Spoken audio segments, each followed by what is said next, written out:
پناہ مانگتی ہوں اللہ کی شیطان مردود سے۔ شروع اللہ کا نام لے کر جو بڑا مہربان نہایت رحم والا ہے، اور اس لیے اتاری ہے کہ تم یوں نہ کہو کہ ہم سے پہلے دو ہی گروہوں پر کتابیں اتری اور ہم ان کے پڑھنے سے بے خبر تھے، یا یہ نہ کہو کہ اگر ہم پر بھی کتاب نازل ہوتی تو ہم ان لوگوں کی نسبت کہیں سیدھے رستے پر ہوتے۔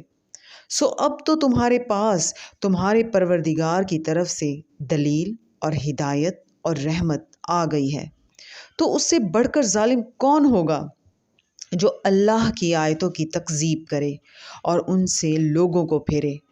جو لوگ ہماری آیتوں سے پھیرتے ہیں، اس پھیرنے کے سبب ہم ان کو برے عذاب کی سزا دیں گے۔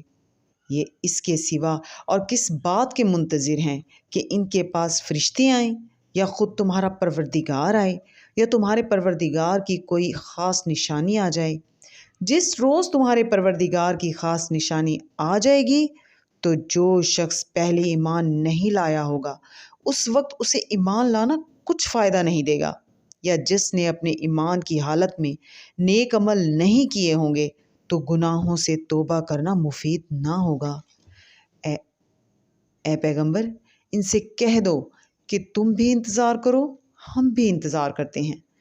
جن لوگوں نے اپنے دین کے حصے بکھرے کر لیے اور خود بھی کئی کئی فرقے ہو گئے، ان سے تم کو کچھ کام نہیں، ان کا کام اللہ کے حوالے۔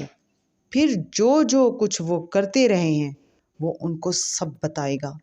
جو کوئی اللہ کے حضور نیکی لے کر آئے گا تو اس کو ویسی 10 نیکیاں ملیں گی، اور جو برائی لائے گا تو اسے سزا اس جیسی ہی ملے گی، اور ان پر ظلم نہیں کیا جائے گا۔ صدق اللہ العظیم۔